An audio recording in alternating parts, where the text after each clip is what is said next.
Welcome back to the Podium Proof F1 podcast. My name is Frank Alessi. I'm David Alessi. What is up? What's happening? For the first time all season, somebody other than Red Bull takes the checkered flag. I mean, I guess it was bound to happen. You know, the likelihood of winning every race was pretty much impossible. Didn't expect it to be like this, to be honest, whenever it did happen. Kind of didn't expect Red Bull to just not have the pace to even challenge. You know, I mean, you kind of figured if they were going to drop back, it would be kind of back into where everybody else is. Yeah. I mean, so look, yet again, another dominant performance by Max. Oh, wait, hang on. It's just become so ingrained. It's like the first thing I say. It just kind of came out. Right? Dude, talk about refreshing, huh? Like, man, it was. I mean, it was unfortunate to see them just like off pace and just having a rough go. Like, I'd much rather have seen it just be a battle up at the front with all of them, but nonetheless, it was. Yeah, I mean, look, at least, you know, look, I'm a fan of watching greatness. But I'm glad that the record was stopped. You know, that the run was stopped. Mm-hmm. On merit and not like some crazy fluke thing, Right. or you know, like a somebody taking Max out or something like that. Yeah, I agree completely. So yeah, with Although no further ado, one Carlos thing, freaking Sainz. right? How about the smooth operator? Dude, I mean, he owned the weekend. All of it.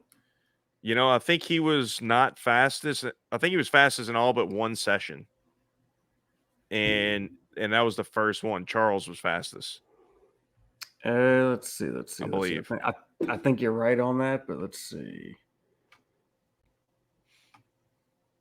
FP1 Leclerc, FP2 Carlos, FP3 Carlos. Yes, correct. And then obviously the pole. Yeah. Yep. Yeah. Fantastic showing by Ferrari this weekend as a whole. Carlos in particular, but as a whole, they had a great showing. They did. They looked strong. Mm-hmm. As a team, like just in general, they look strong. Yes. You know, Charles kind of got. It just seems like it goes with his luck this year. You know, the way he got snagged in that first pit stop that cost him 3 positions. Mm-hmm.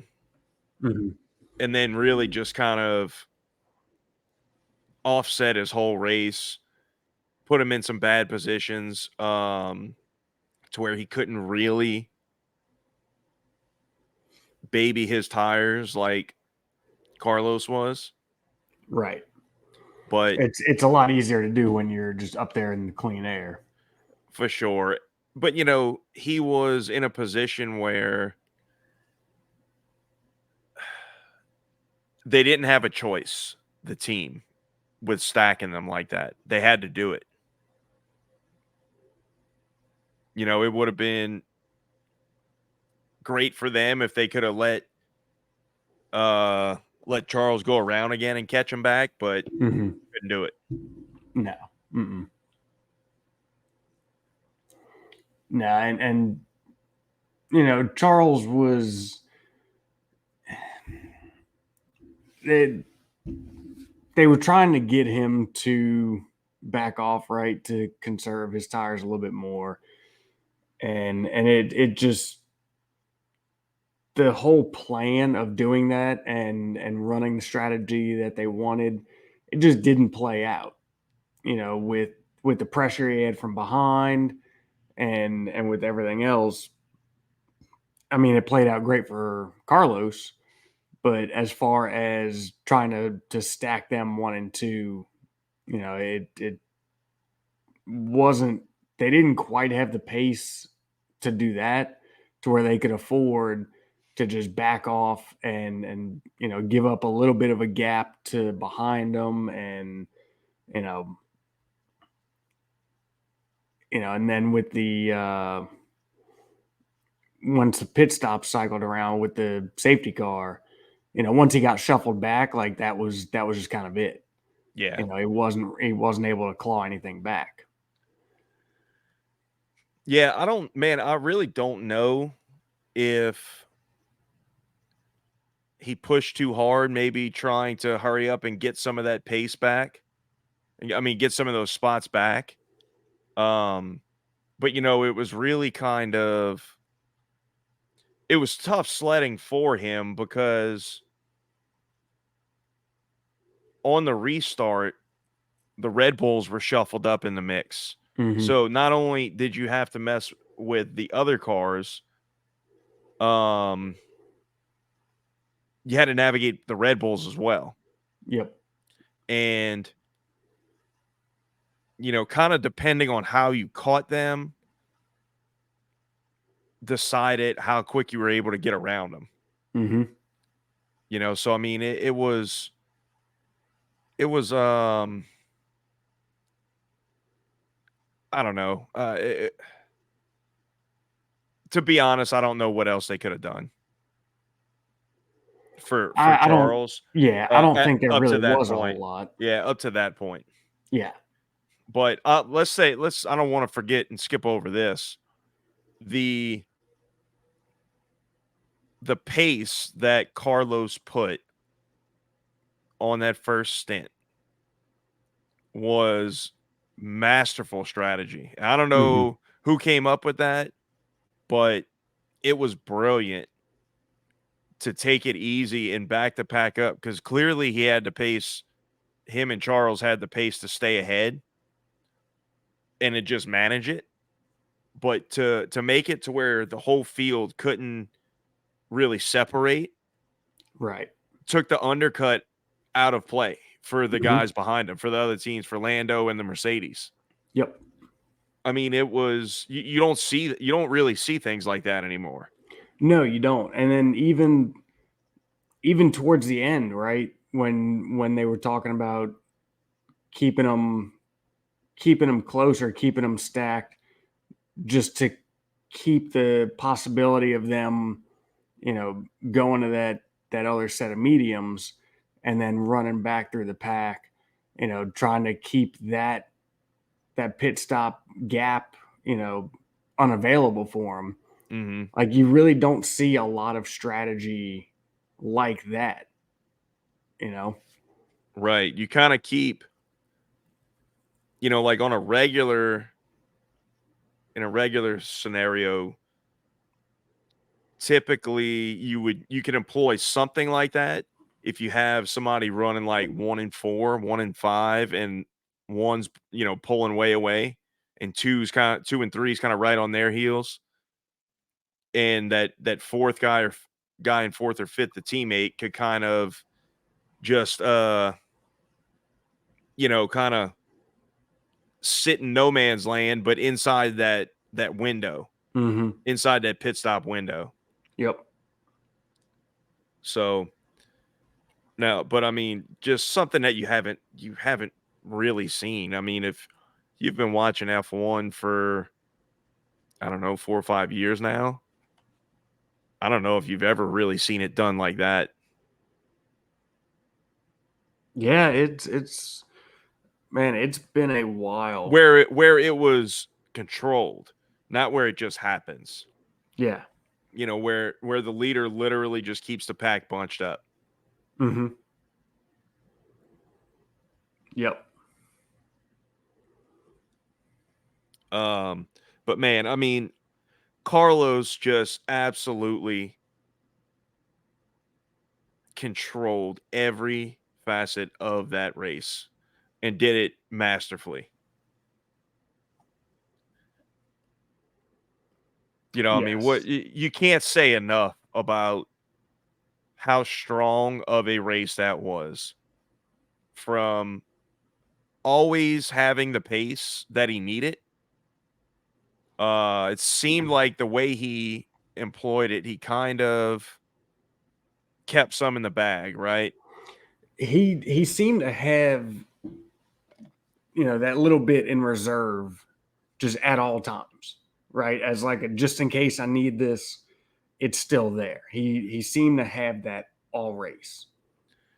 Yeah, I And I mean, mean, in order to be able to control the pace at such a level that he did, you have to have that. You have to do that, right, because otherwise, you're either getting pressured and eaten up, or you're running away, but you're destroying tires, or you're just kind of screwing the whole strategy.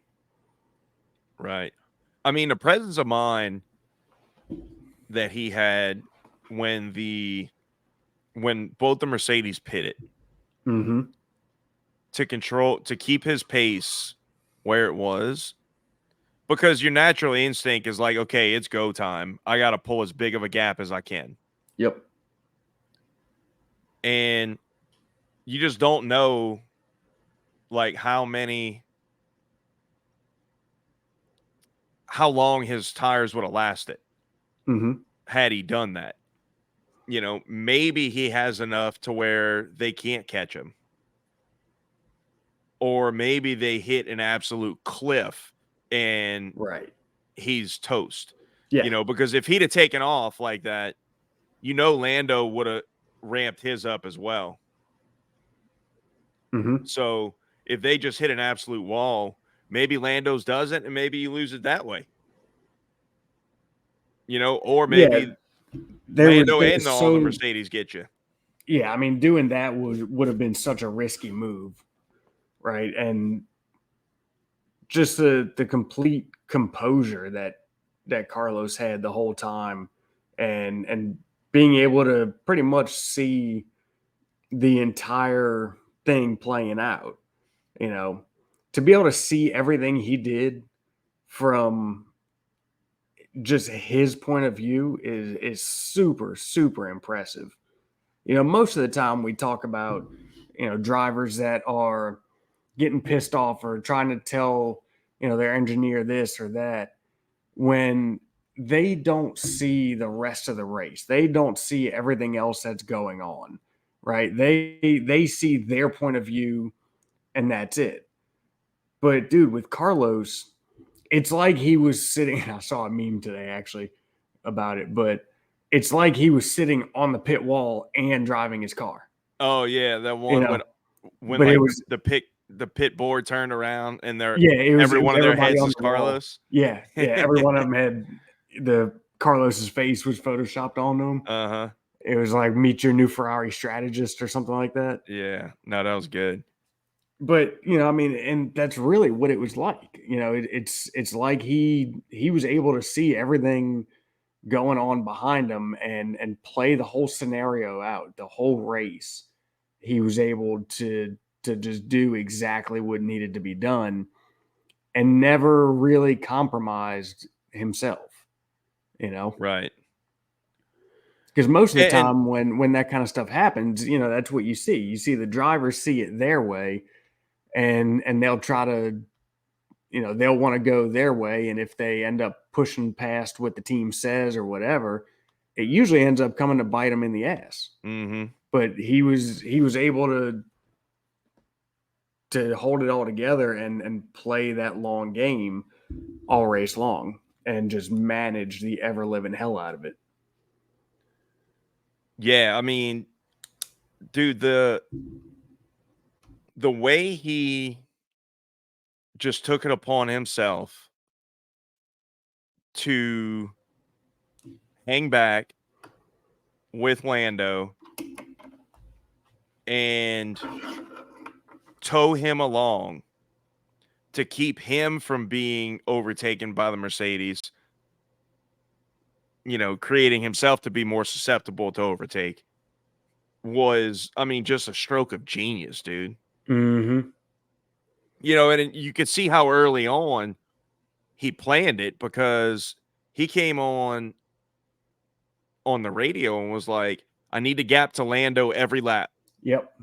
And, all the commentators were like, I don't know if that's who I'd be worried about, but he's playing chess, dude. Oh, yeah. Yeah. But I'll tell you what, this race, because look, this is his second win, but Silverstone was kind of a gift. Mm-hmm. By the Ferrari strategy, ironically. Mm-hmm. This race proves that Ferrari has two absolute aces. He had an unbelievable amount of things thrown at him in this race, and he handled it and never even looked like he flinched. I don't even remember seeing him lock his tire at all. I don't think. Now, granted, you might say that's a little easier when you're going at the pace that he was, but I mean, the flip side of that is when you control the pace like that and slow that pace, he had somebody essentially in his DRS the entire race. Mm-hmm. Yep.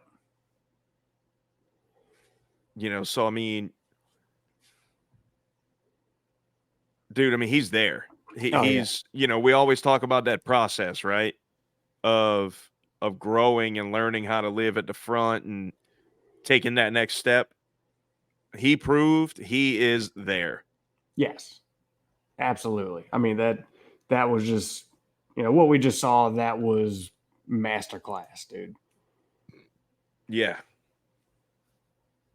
So we're getting ahead of ourselves here. We are, actually.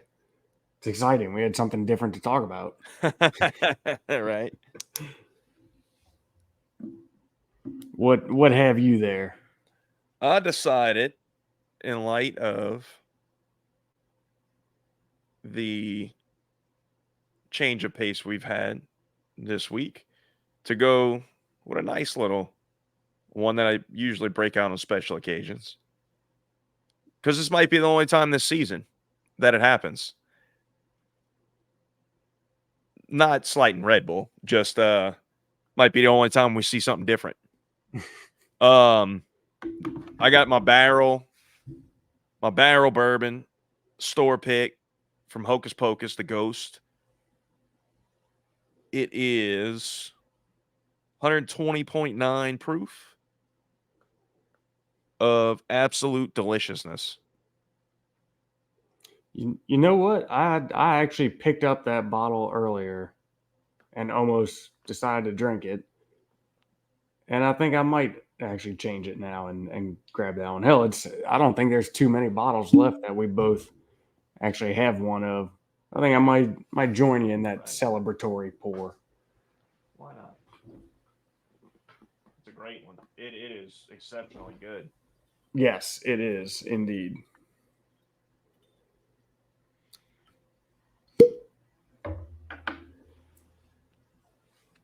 It has been a while too. I've barely had any out of this one. Really? I'm at about a quarter out of it. Yeah, I'm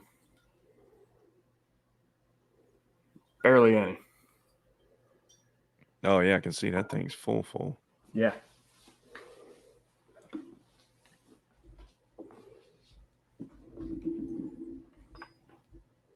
Let's go. Ooh, that is. That is a really good bottle.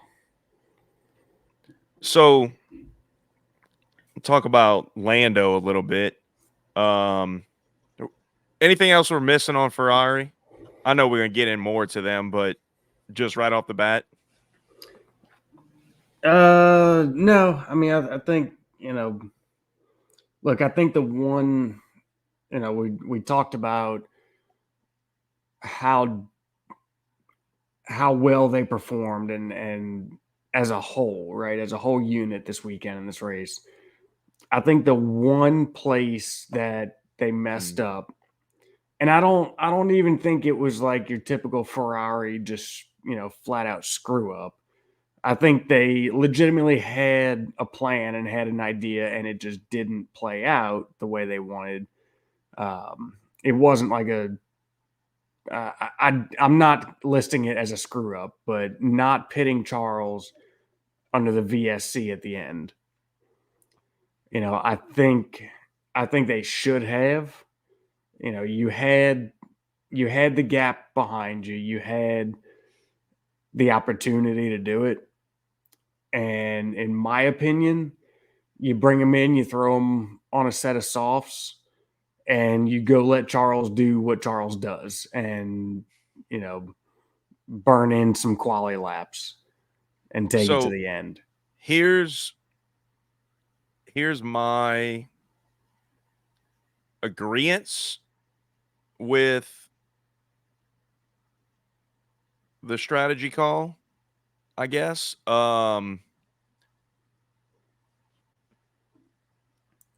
It was no secret that Mercedes had a set of mediums available. Mm-hmm. And the length of the stint, I think it was obvious that it would have been too great for him to do it, especially with him having already ran softs. I think they would have had excellent knowledge of what that tire is capable of, even though it's going to be on light fuel. And I think it was, I am giving them credit here for making educated strategy decisions, but I feel like they'd have been able to get this one right. Yeah, but man, that was on lap 44. And Charles took the softs to lap 20. Right, but they were managing heavily throughout that whole stint. Heavily managing, also heavy fuel. He needed to go 18 laps on very, very light fuel app. I mean, obviously we don't have that kind of It's data in 18 front of us, laps, but but it's and it probably would have been harder. It would have been but harder you're laps because he pushing. would have had to push harder. He'd have had to get past people. The way, well, I don't think you'd have had to really get past anybody unless you caught back up to Lando. But no, you would have because he was already behind. Who was he behind? He wasn't behind. No, he was behind both of the Mercedes. He was behind right? both of them. Was he? Yes. Was he still behind Lewis? No, he would have got out in front of Lewis. Right? How am I misremembering that? Because Lewis is the reason why they couldn't let him go. Yes. Lewis never passed him on track until the end, till that last stint. He did have. Did he have the gap to shit?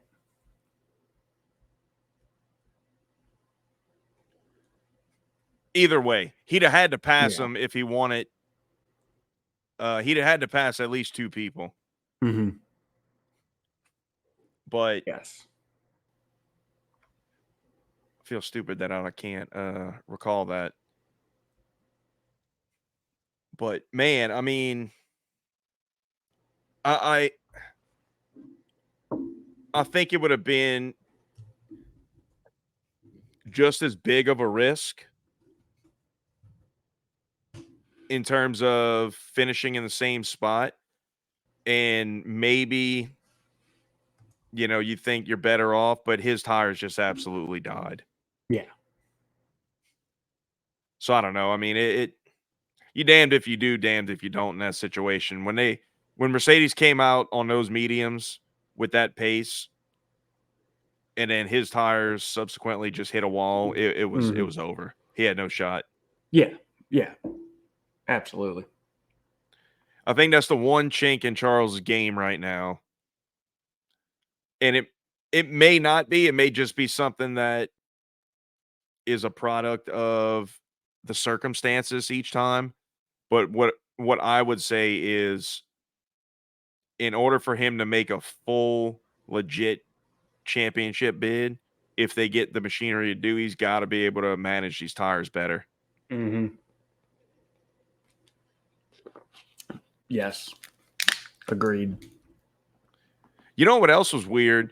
I thought was very strange. Typically, you have cars on a track, like, doesn't really matter the team or the driver in terms of what tires get destroyed. It's usually the same tire on every car.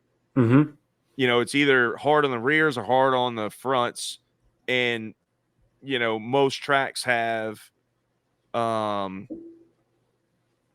know, however they're set up, they kind of tend to lean on the left or the right. Right. And Charles came on the radio and said his rear right, I believe, was done. And then at the end of the race, Carlos is on the radio saying his fronts are finished. Yep. I just found that to be very strange. I think it was. I think we were well past the fact of Carlos's rears being done. You know, I think that was kind of just at that point, that was like a known fact. And it was, I think he had just taken them to the point where, okay, now my fronts are shot. They're done. You know, I think that's all that was. Yeah, maybe so. You know what else was? It's just something that jumped out to me as strange. Yeah. You know what else was kind of strange to see? I mean, it, you know, with what kind of pace they were running, it's no surprise. But what was odd to see is every single car that finished on the lead lap. Well, I mean, that was due to Carlos's Well, I know that's what I'm saying. strategery. But nonetheless, though, it's strange to see that anymore. Yeah, you're right. You are right. Sorry, let's jump into Mercedes, because look, Lando finished P2. I don't think there was a ton of eventfulness up until the end Mm-hmm. in that battle. He kind of just ran line of stern behind George for most of the race. Mm-hmm. And then, you know, obviously George pitted, he inherited P2, and you know, I hope he at least bought Carlos dinner, Yeah. Right. because I mean, let's get something out the way here. The way they were making it seem, Carlos did not do that because he likes Lando. All right? No, Like, that straight has, up. yeah. Let's be very clear about that. Them being friends has nothing to do with what Carlos did for Lando. Mm-hmm. That was 100% to save his ass. Right. But anyway, I just thought it was funny because, like, I kept hearing like a lot of pundits talk about that. And Oh it's yeah. like, Oh, it's because they're such good friends, and no, that has nothing to do with it. Yes, they are great friends, but dude, when the helmet goes on, that's it. Like it's all about maximizing their result, not mhm, not maximizing somebody else's result just right, because you're friends with them. right, Because guess what? That friend is the competition. You right. know. I mean, if it's a teammate, maybe. Well, yeah. I mean, at that point, you're playing a team game. You're playing, for the team. You damn sure ain't going to do something that's going to help another team. Yeah, with no upside for you. Right. Mm-hmm. Um, Yeah, so let's get into Mercedes. George had a phenomenal quali lap. Yes. They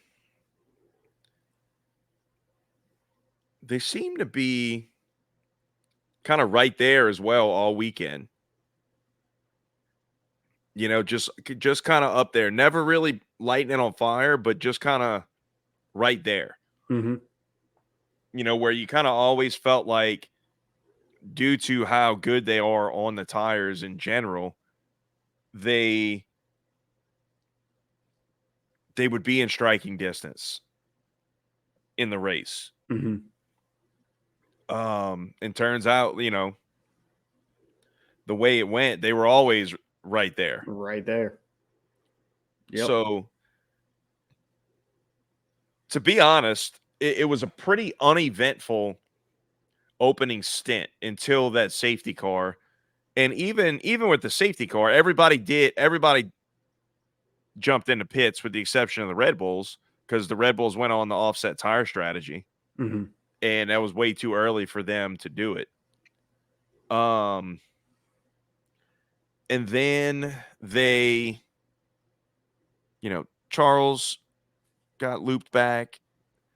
The Red Bulls stayed out. So that mixed things up a little bit, but things sorted themselves out pretty quickly. And then it was they all passed the Red Bulls, and then it was just line astern until the VSC. Yep. And I'll tell you what would have really made it interesting is if they would have gone a full safety car. That would have changed the game. Now, I thought one thing I think, real quick, back to Leclerc. I think they anticipated, like right off the bat, I think they were going to do it, but they never came out and said it. But I would believe, due to where Ocon pulled over, that the pit lane would have been closed. You know, I thought about that. They never said it, Mm-hmm. but I would have to imagine that it was closed because he pulled off into the pit exit, like Right. on the inside of the white line. Right. So Ferrari immediately came out into the pits, and you had to assume that was for Leclerc. They weren't going to give up track position with Carlos. Mm-hmm. So, I mean, they were, as soon as the VSC got thrown up, they were in the box. And then I almost wonder, it was hard to tell. I think they went around again, and then I almost wonder if they're like, okay, we're going to do opposite of what George does, because Mercedes was out as well. Yep. So I wonder if that was the game plan right there. It could have been. That could have been it, where it's just like, okay, we're ready, but we can't come in yet. So let's just do opposite. That's a possibility. You know, and that's weird that nothing was said about it, because I had that same thought, you know, seeing where he pulled off, and there was never anything said about pit lane being closed, you know, no team radio messages, no nothing. Mm-hmm. I'm curious to know if it actually was or not. I would have to imagine it was, but But sorry. So let's start right there. Both of the Mercedes decide to pit during that VSC, and that was the second Mercedes double stack of the race. Yeah, you're right. I thought,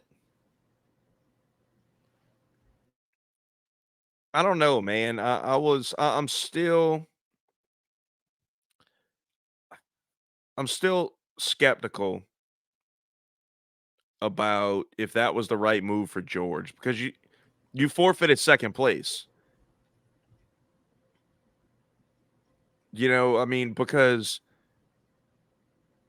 I mean, look, dude, when they pitted and they came out, they were on a freaking tear. Mm-hmm. So it was looking like, holy smokes, they're gonna be 1-2 in 5 laps. And then I think Carlos and Lando picked up the pace slightly. And by the time they got to them, it took them a little longer than anticipated because it was like a second and a half a lap, 1.6 a lap.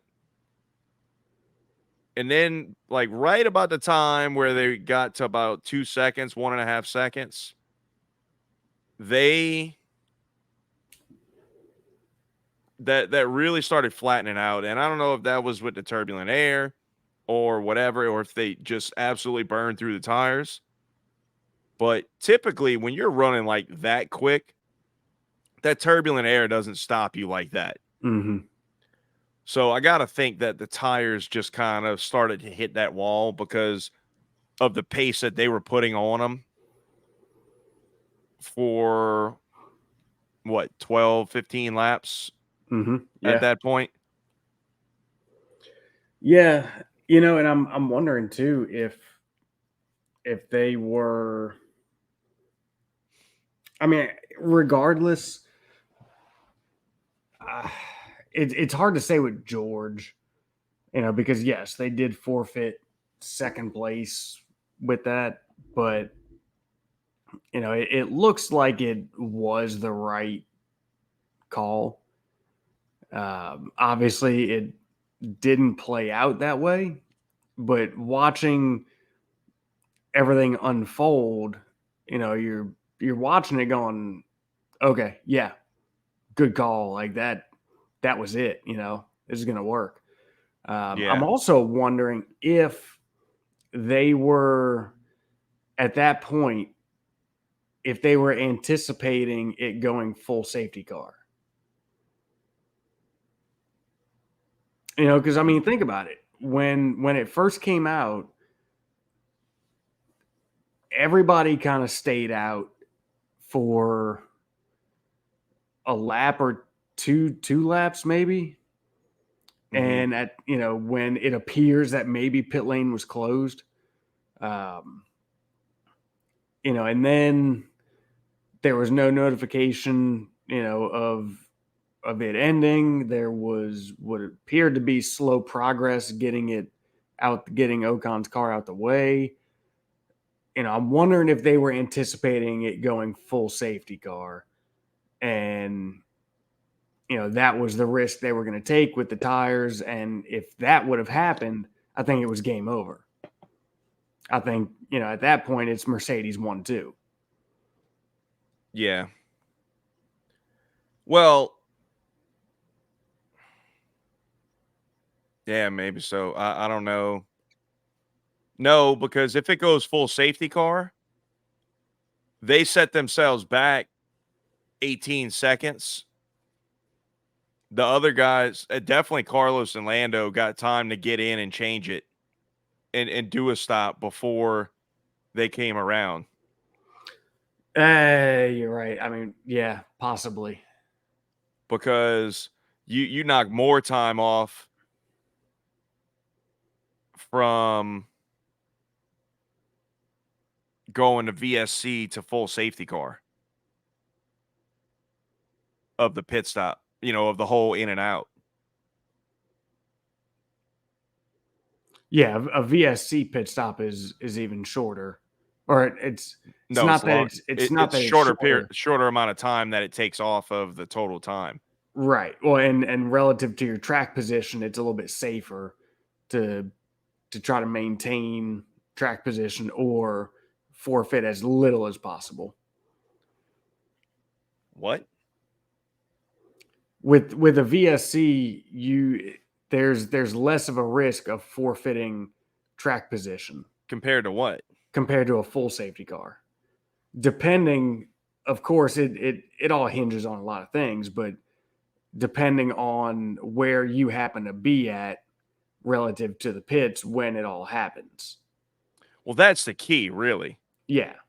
That's what it all boils down to, is because I mean, where you are in relation to the pits. with a full safety car, the idea is to get bunched up as quick as possible. You know, there now what I don't know, do they still have those time deltas they have to run?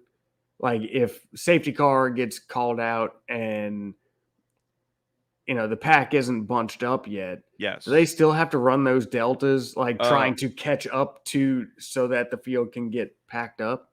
there's certain deltas that they have to hit. It's not like I don't recall exactly the breakdown of it, but there's certain deltas they have to hit, and there's Mm, certain, I want to say there's like weird anomalies where like the it's not measured between how they got the safety car line on either side of the pits. yeah. There's like weird deals where you can kind of cheat the system through Hmm. in between there. But yeah, I think in general,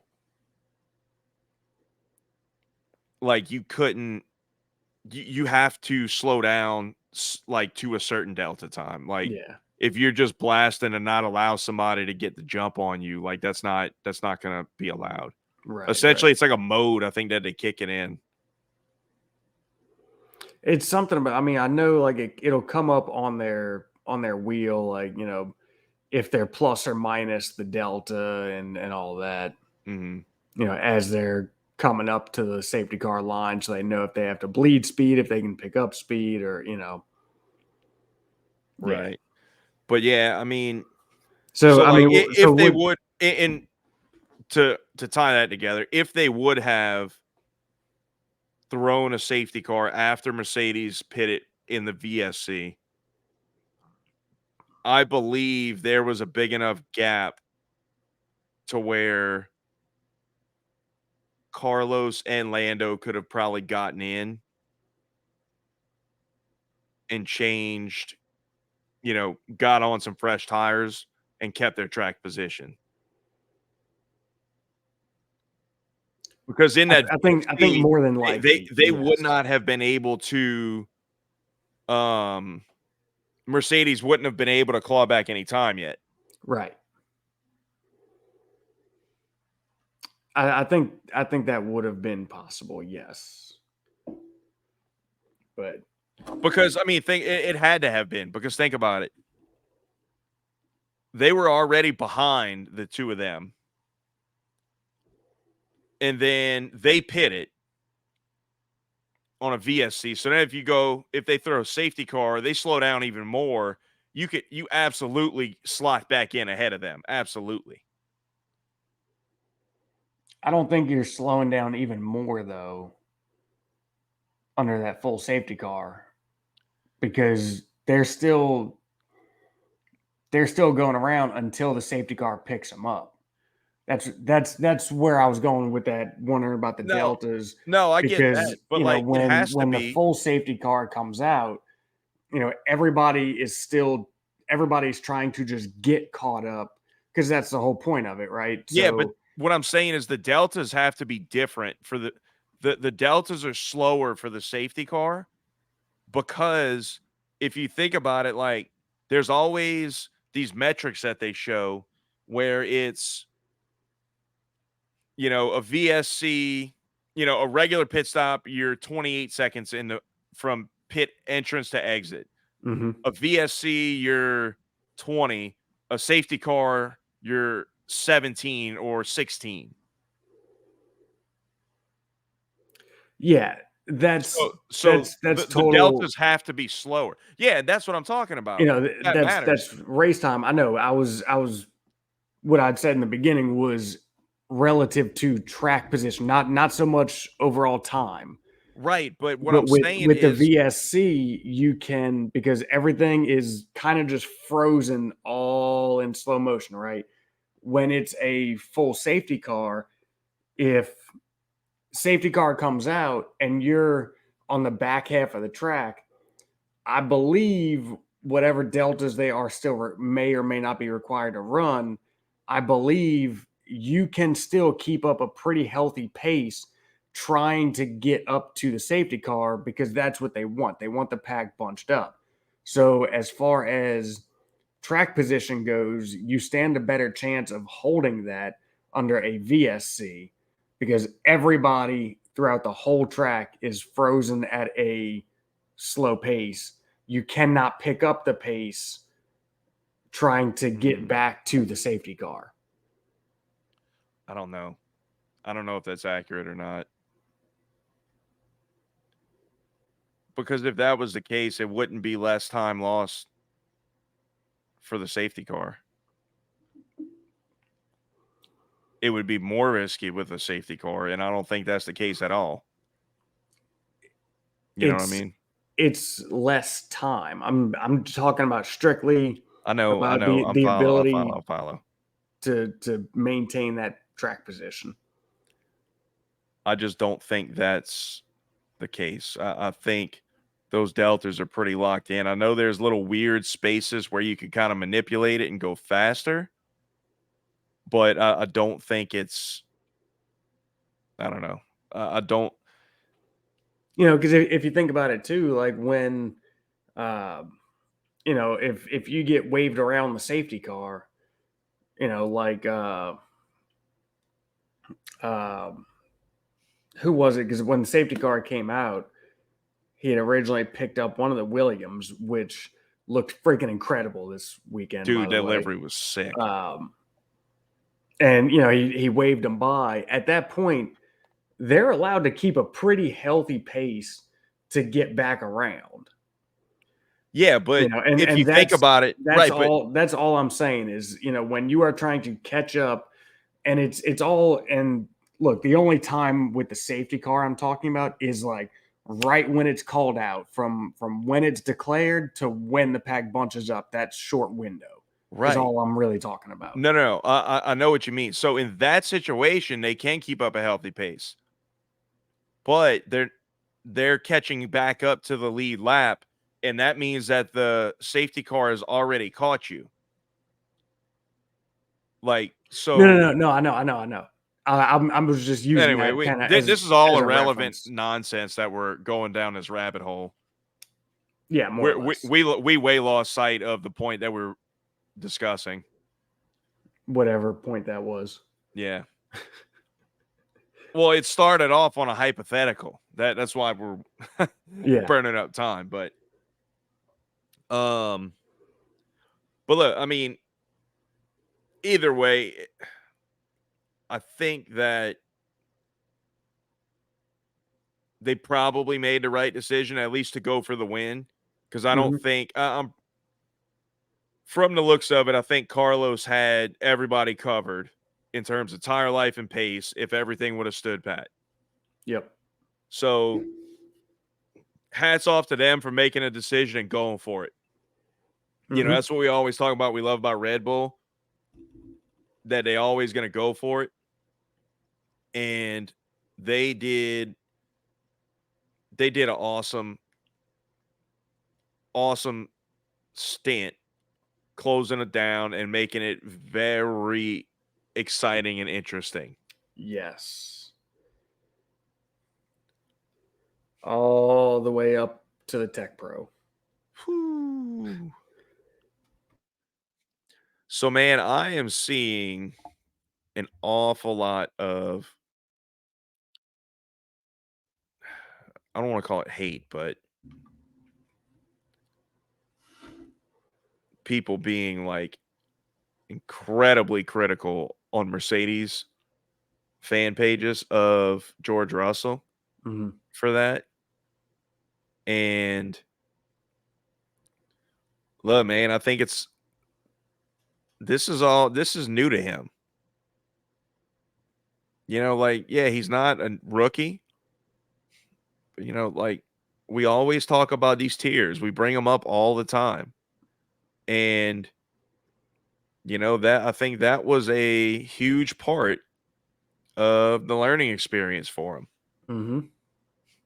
You know, the ability to just stay locked in, man. I mean, it was the last lap. So, you know, he probably was feeling that pressure build and build and build, like, this is it. This is it. Yeah. I get one more And, shot, you make a mistake of a couple millimeters, man. You lose focus for a millisecond. And that's all it takes. Yep. Mm-hmm.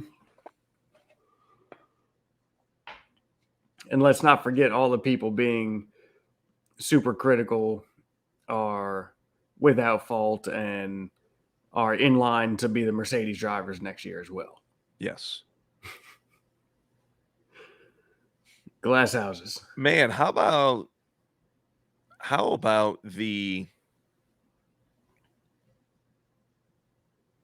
Lewis kind of going after George a little bit? I don't know if that was. I don't think Whether he was going had after him or not, he didn't make it comfortable for him. No. I don't think he had the intention of truly challenging him. I think it was more of like, look, I am showing you, I need you to pick up the pace, or I think that he might have been using that as just like a, as a what's the word I'm looking for here?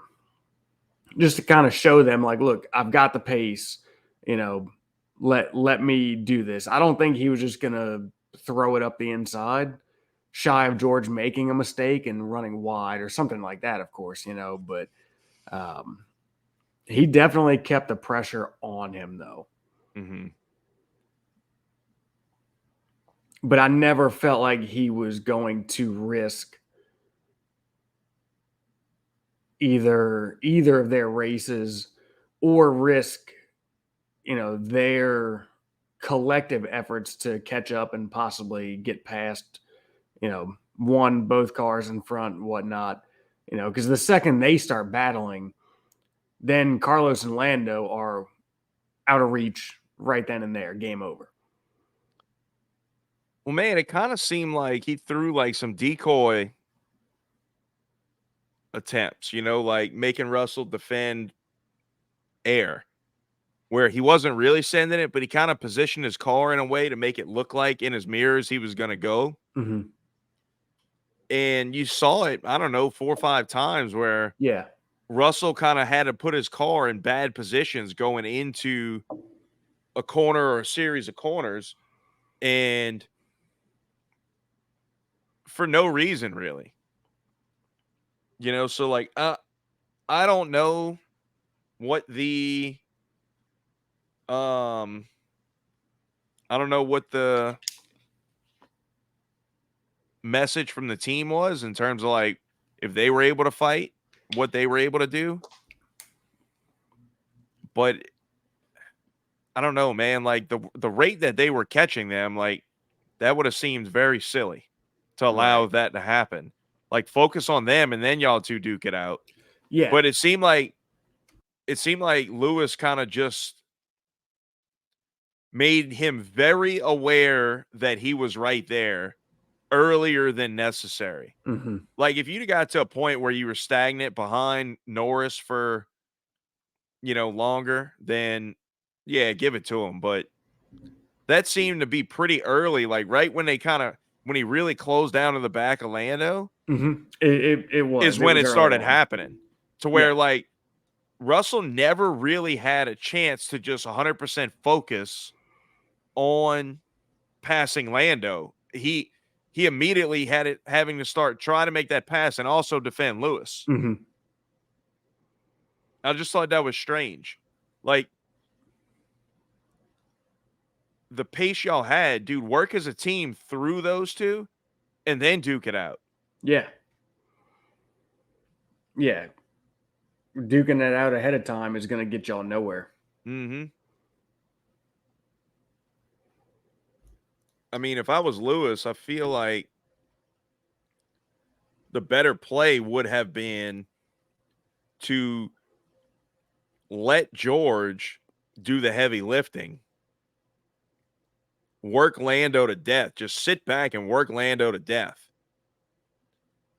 and get him, and then just be ready to pounce the second that George goes for it. You're sticking your nose in there and taking advantage. Right. And then at the end, all of a sudden, George had to do all the work, burn up his tires to make the passes, and you're still good. Mm-hmm.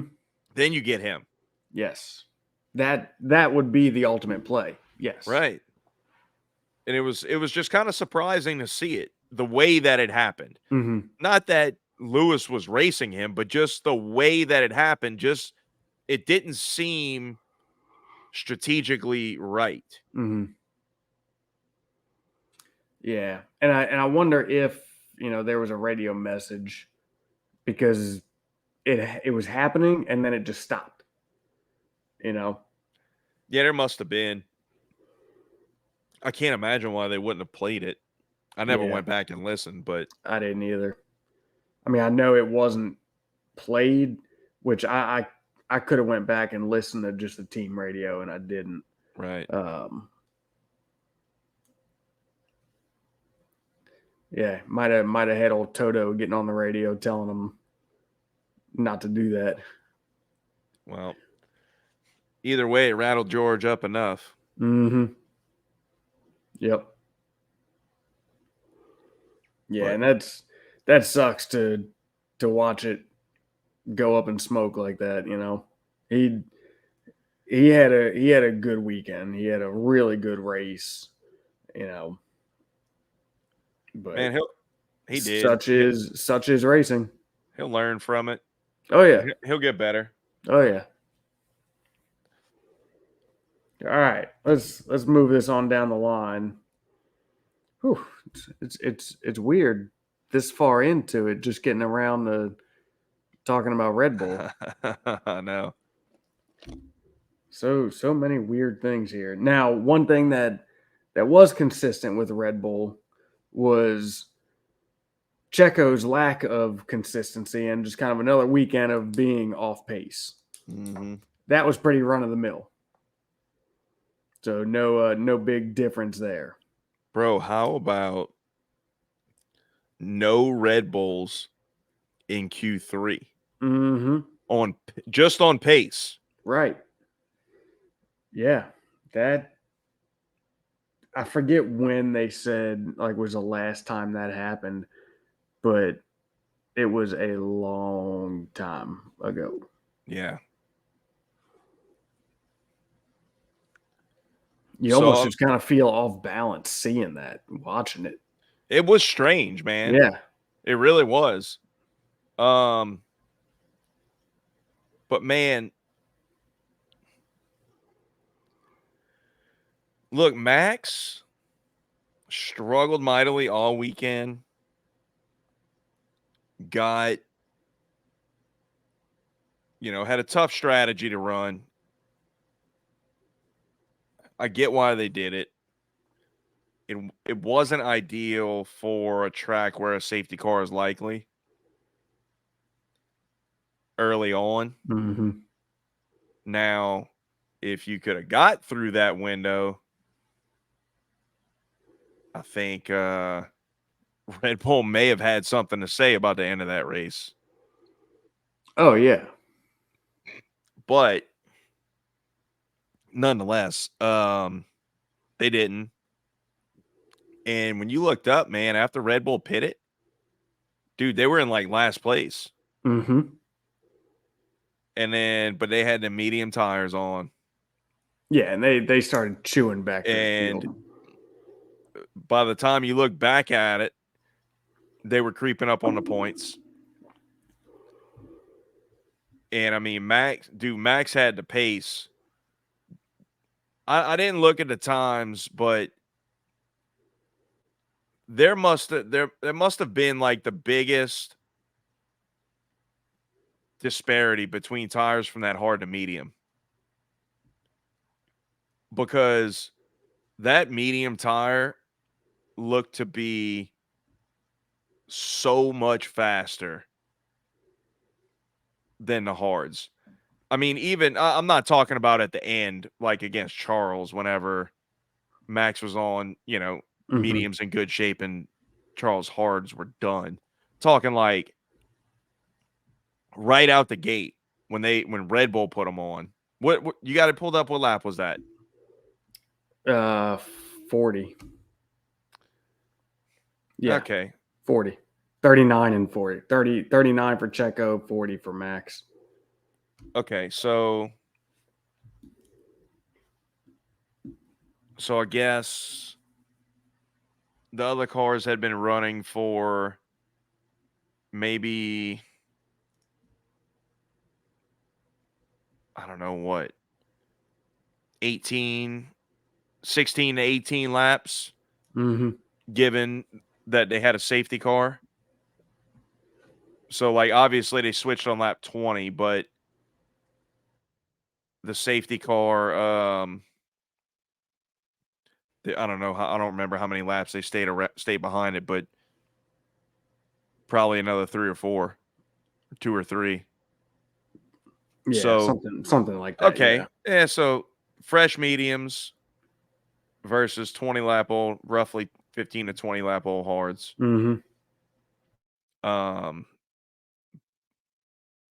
But the pace difference was just staggering. I mean, it was really insane. Oh yeah. Now, part of that is Carlos again managing the pace, right? And holding pretty much the whole pack to that as they were all trying to manage.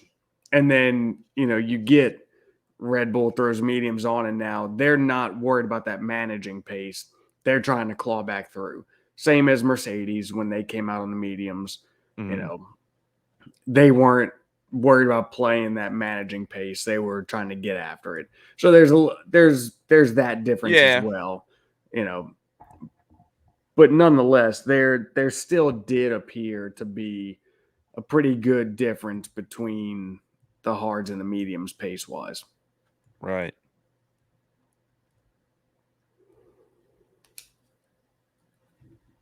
But yeah, I mean, look, Max was closing down Charles. I mean, he was right on Charles' gearbox at the end. Yeah. Winds up finishing in P5. Yep. I mean, I think they crossed the line, what was it, like 2/10? Yeah. Yeah, one more lap and Charles was toast. Yep.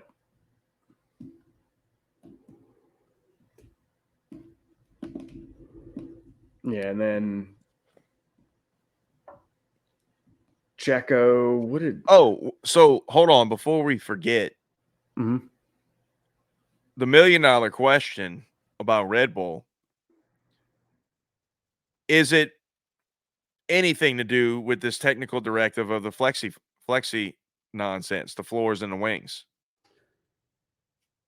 Because look, they said they were not going to be good at Singapore. They said they were going to struggle at Singapore. But this is a massive difference between struggling compared to where Red Bull has been, right? And what that car does. Like, it's been good everywhere.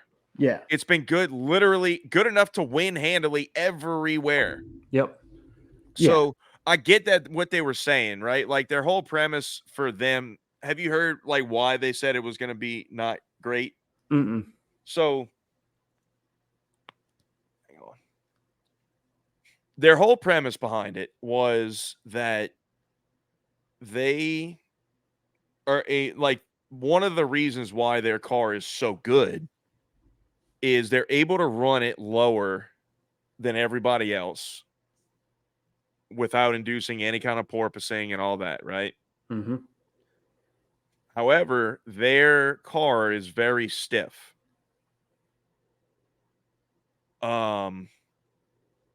So with how bumpy this track is, they were concerned about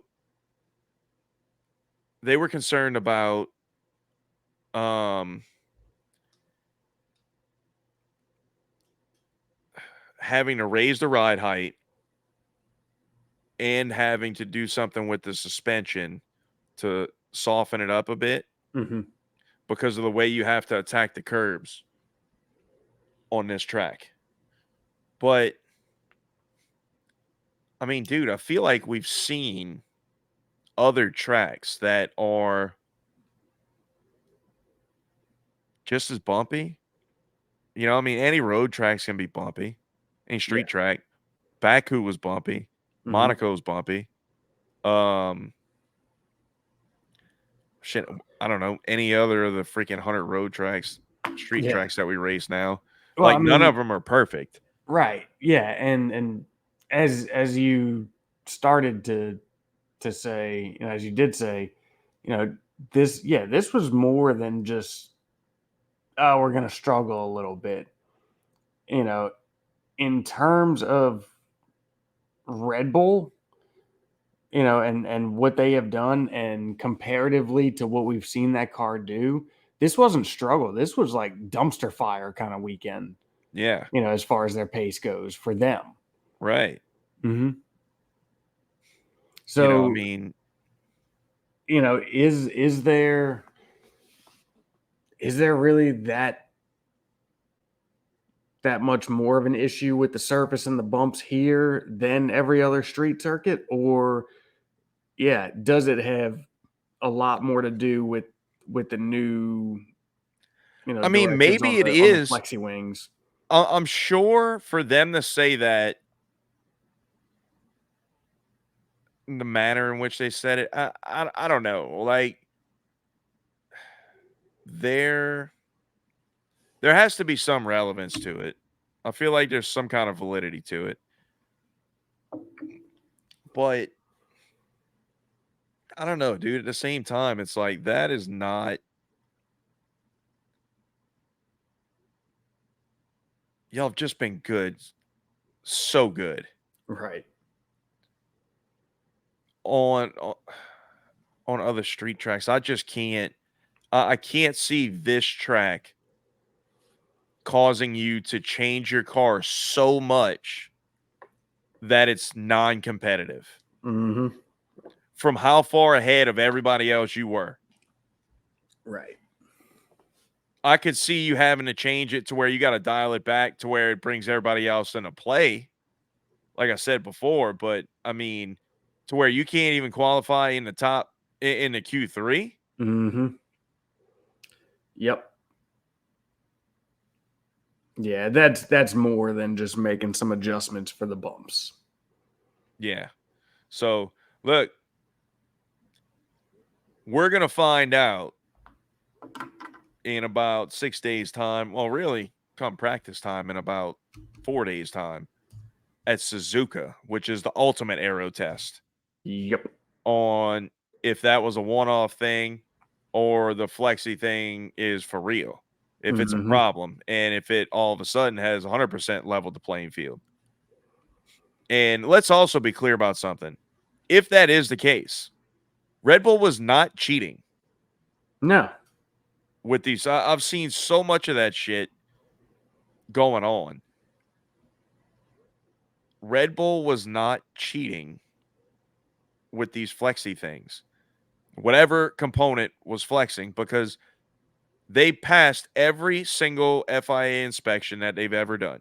Yeah, they were 100% within spec and within tolerance. This is one of those gray areas that has always existed in Formula One. And the FIA decided to tighten up. Yep. And supposedly it was because of something that they saw on the Aston Martin. Mm. But it's just one of those things. Like Formula One is a sport of gray area. You live in the gray area Yep. and you live in there well and you win championships. Yeah. That's I how it mean, is. the best ones are the best at exploiting said gray area. Yeah. So, yeah, Suzuka fixing to put that to the test. Mm-hmm. Ain't that the truth? And I'm excited for it. I'm always excited for Suzuka. Yeah. Always. It's a cool track, man. Got it. It's got everything. All of it. Yep. So, all right, let's see. Where are we moving on down the line to? Alpine and Mr. Gasly, who had a good race. Came home what was that? 6? Yeah. Yep. Um, P6. and man, Ocon was having a really good race as well. He looked Alpine looked pretty damn good. Mm-hmm. Right up until they didn't, but have you seen? I didn't go look. Have you seen exactly what the failure was with Ocon? Oh, they said it during the race. Well, they said it sounded like maybe a clutch thing, but I don't remember hearing where anything was. I don't think it was ever confirmed. I thought they said it afterwards. I thought it got Maybe. confirmed afterwards. Let me look it up real quick. Hydraulic, maybe, because he didn't lose power. I don't believe. No, he didn't lose power. Hydraulic or a gearbox issue, I think. Let's see.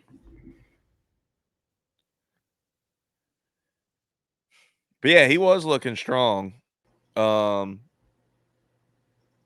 Pierre had a solid race as well. You know, I mean, finishing P6 for an Alpine is about as gravy as it gets right now.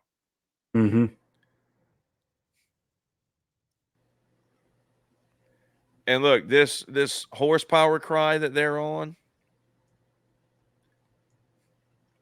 I mean, dude, they're gonna have to. In my opinion, I think they're gonna have to live with that. Yeah. Because look, I'm sorry. Hydraulic issue. Yeah, if you're not competitive at 2 tracks out the year, that's too bad. Mm-hmm.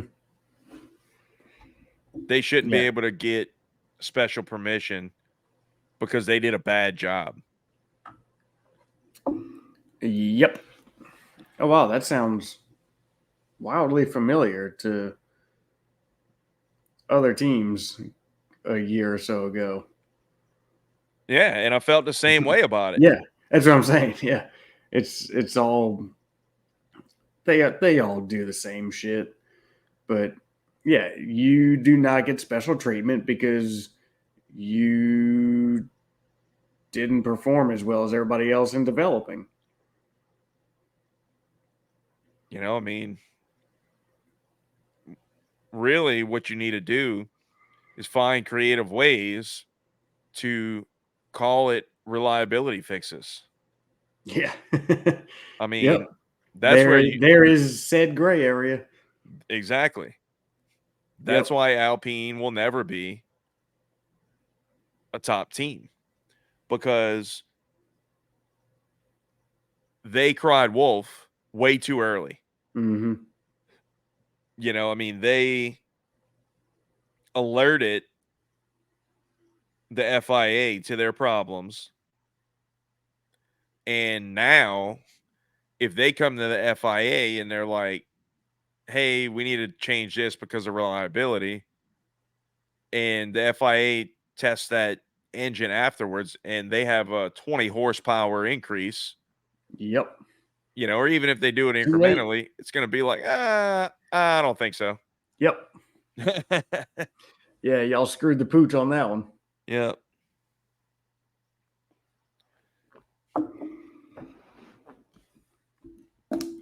All right. You live and you learn. That's enough on Alpine. They are, dude, I don't know. I don't know, man. That's such a dumpster fire over there. Mm-hmm. It really is. It's so bad. Yeah. And I hate that Gasly's all wrapped up in that. I'm glad that he got out of the Red Bull thing, because I'd hate to see him tied up in all this AlphaTauri mess. But man, Would have liked to see him go anywhere else. Well, like, I mean, all right, he couldn't go to McLaren. Like, there was really no other seats available No, that were there was better not. than the Alpine Yeah. from a Yeah. pace perspective. Mm-hmm. But it's like, good Lord, what a train wreck of a year it's been for them. Not 2023 year, like a calendar Like year, dated the back past 12 months. the past 12 months. Yep. Oh yeah.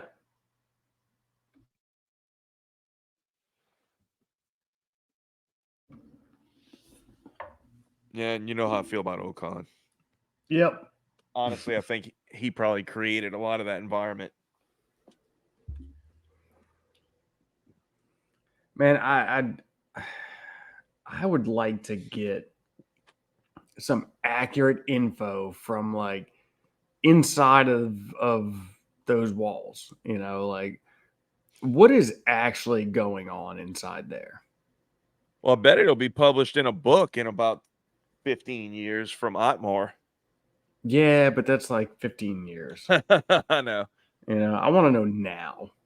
right? I need Otmar to start talking now. Well, if he doesn't get another job in F1, he might. He might.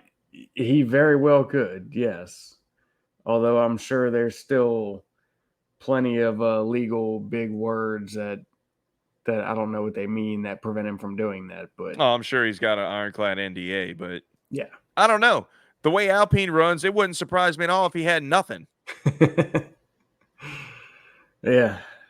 Or if they wrote the NDA wrong, right? I mean, hell, nobody knew when Right. the 100 race thing started, right? Nobody Yeah. could figure that out, so maybe they couldn't figure out how to write an NDA. His NDA expired and they never had him sign a new one. That NDA was 100 races from, when somebody else started, not from when he started. Yeah, they just carried over Cyril Abiteboul's all his paperwork. Yeah. Otmar's been having to forge Cyril's name for the last 2 years on his paycheck. Oh man, it's funny, but it's not because there's almost some validity to that. There could be. Right. I mean, obviously not that to that extreme, but it's like, No, but to just how much of a mess they are. mhm. Yeah. All right, let's kick it on down the road. AlphaTauri. So Lawson Liam Lawson in the points in the freaking points, dude. P9. on a street track in his Second, third race, but third. let's call it second weekend. Yeah. Second full weekend. Mm-hmm. Because essentially Zandvoort was a plug and play. Yeah. Plug and qualifying race. Good luck. Yeah. Mm-hmm. Here's a car. Don't wreck it. Yeah. Yep. Awesome job for him, man. And look, dude, absolutely incredible for the time he's got, for the time he doesn't have in it. Absolutely amazing.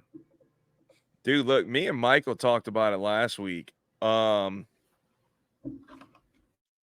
He has thrown a whole big wrench and could be causing an extremely late silly season that's going to be triggered by Red Bull at some point. Because I essentially could not now agree more. they have 3 drivers that they want on the track for AlphaTauri. Mm-hmm.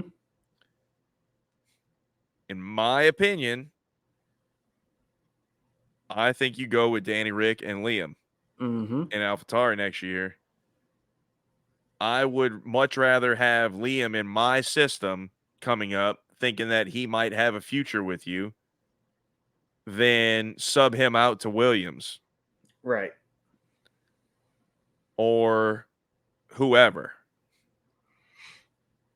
Now, I've said it before, I'll say it again. I don't see Yuki going any further in the Red Bull program than what he is right now.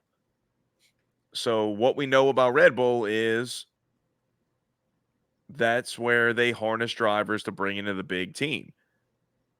What is the purpose of keeping Yuki in AlphaTauri if you've made up your mind, if you've decided that he's never going to make it to Red Bull? Right. Well, and here's the purpose of doing that. Not in Yuki's case, right? But the one time that you make the exception is point in case Danny Rick. I don't think there necessarily is a plan for Danny Rick to end up back in a Red Bull, but unless barring something crazy happening and they need to shoe him in. But I think as far as their whole development thing goes, you need a solid, experienced driver in the AlphaTauri. As these new guys come in, he's there to guide, to show them, to be the one solid, steady thing in the team. So, with that is not Yuki. You are not going to get that out of him. You do not really get that leadership from him. So, yeah, he's the one on the chopping block. I think Danny Rick is the one exception to the traditional Red Bull kind of ways, in their whole development program. He is, however, it might not be at all, because I do think they have a plan for him to be back in Red Bull. You think so? I think he's going to be a bridge guy. Initially early on, I kind of thought it might be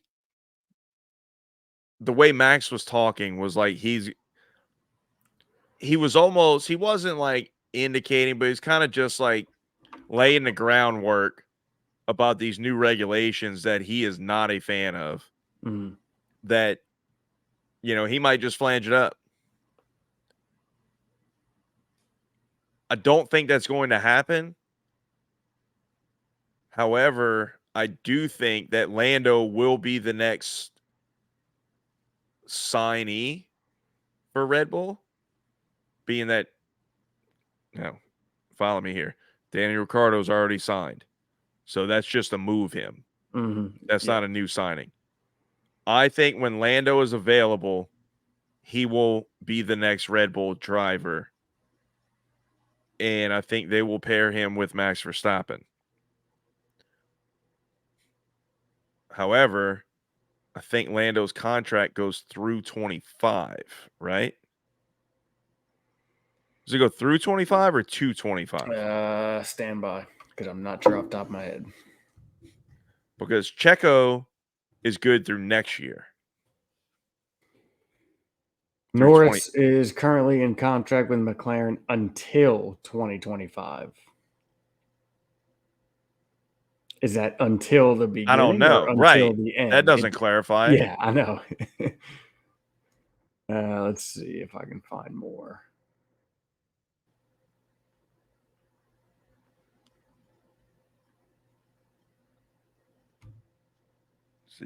December 31st, 2025? Let's see. Signed a long-term contract in 22. Okay, that's not. Let's see. Having signed a contract extension in February of 22. Okay, until the end of the 25 campaign. Mm-hmm.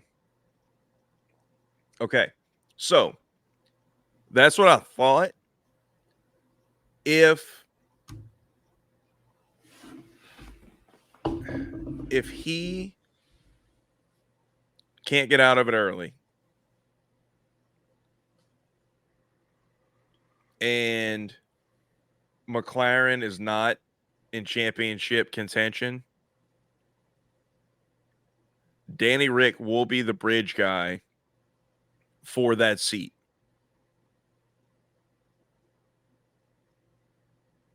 Because they're not going to re-sign Checo. I don't believe. So Checo will drive next year. Danny Rick would drive 25, and then enter Lando Norris. That's what I think would happen. Because I think they'll be a little bit gun shy to promote somebody so young, like have Liam Lawson go drive at AlphaTauri for 1 year and then pop him into Red Bull. I think they'll be a little gun shy of that now going forward. Mm-hmm. Yeah. I think they're going to want somebody with experience and proven. You know, I can't really find anything I disagree with there. It makes it all makes a lot of sense. And of course, you know, and all the timelines just seamlessly work out. Right. You know, it's all big ifs. You know, if McLaren can't produce, you know, which, you know, the path they're on, you know, it looks like they might be able to get Lando there. But yeah. But I think that hope, that possibility, that potential is absolutely there. Yeah. Mm-hmm. And as far as using Danny Rick for that bridge, I think is actually very likely if kind of everything else, you know, comes to fruition. I think that absolutely would be the case. Yeah. Yeah. I mean, I can't see any other reason why you would kind of be having him in this role next year. Like, I get it this year because Nick DeVries was god awful, but I don't see why you would keep him past that if that wasn't the plan. Right. Like, you need a trusted pair of hands to drive that Red Bull for 1 year in 2 years. Yep. Yeah. Yeah, I'm on board with that. So, all right. So next on the list, water. Is go ahead and riff on the Haas. The Haas of Mr. K-Mag coming in the points. K-Mag he had a little bit of fun. He got to mix it up a little bit. He got to put his elbows out here and there. You know, I don't really recall anything spectacular happening other than, you know, it was just kind of a good, consistent performance. Let's see, I actually don't even remember. Where did he start? Oh, he started P6. So yeah, he dropped back a few, which, you know, I think was to be expected given who all was behind him. But I mean, an overall solid performance for him. And then Hulkenberg coming in and what was that, 11, 12, 13? Yeah, 13th. You know, not the worst day, not the best day for Haas, but K-Mag at least pulled in the points. So not a bad day. And just that quick, unless you have anything to add, we're done with Haas because I don't really have much more to add on it other than K-Mag brought it in the points, and you know, it was really about it. Nothing spectacular, nothing crazy, nothing. I mean, he ran a solid race, and he dropped back a few from where he started, and that's about it. I don't even know if they showed him on TV. Yeah, there was a couple times where, you know, he was able to play around a little bit, get some elbows out with Max, and Oh you yeah, know, yeah, yeah. They but definitely showed him whenever Max was going through. yeah, but other than that, yeah, I mean, and hell, Hulkenberg, I don't really recall seeing him. Probably when Max was going through him. Probably when Max was gone. Yeah. Yeah. No, I don't have anything to add. Yeah. I think they got to get it together. Yep. So, all right, we'll move it on down to, if you ask me, the best looking car on the grid this weekend of the Williams. Boy, that thing was sharp. Dude, it looked so good. I Oh, love that golf color scheme. It really doesn't matter how you lay it out, what car you put it on.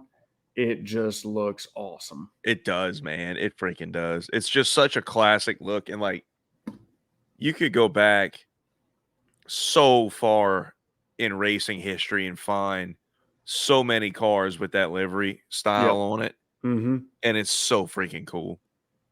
Might have to do my car in that. Oh, that would be sick. Oh shit! Don't give me ideas.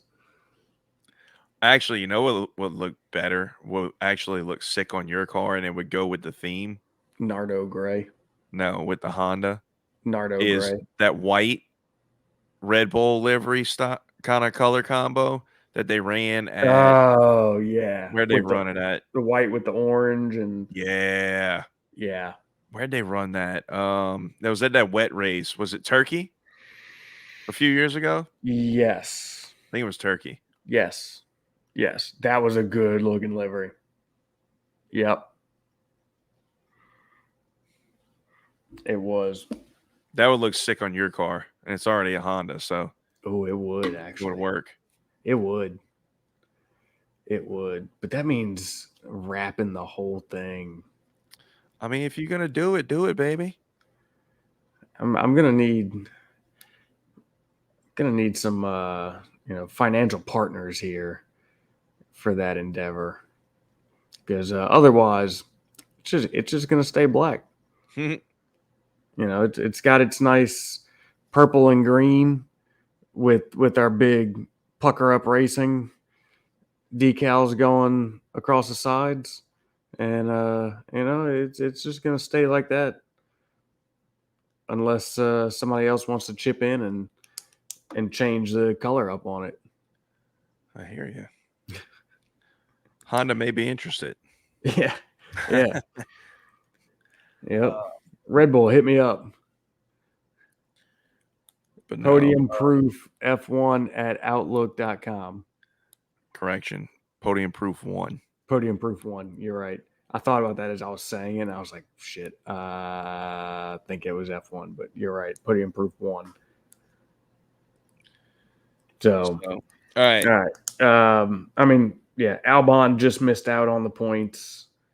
Sargent, I don't know, second to last, which was still only 14th, but Bro, I think he's done. think so. Yeah. I don't see any reason for them to bring him back.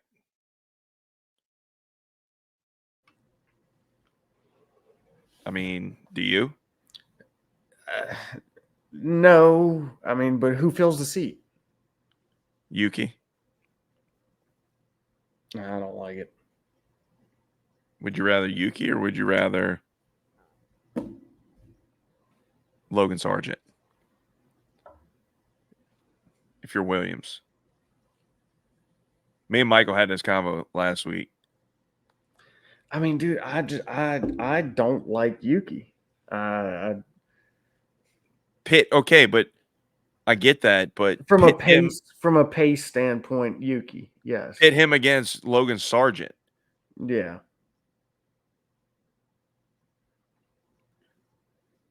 I think it's a no-brainer.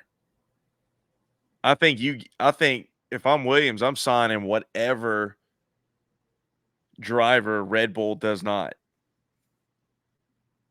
Sure, yeah. I mean, That's the smart play.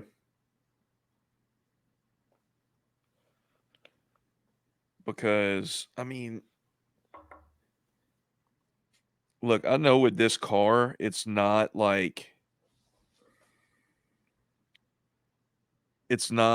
a car that is always in the points or even capable of scoring chunks of points.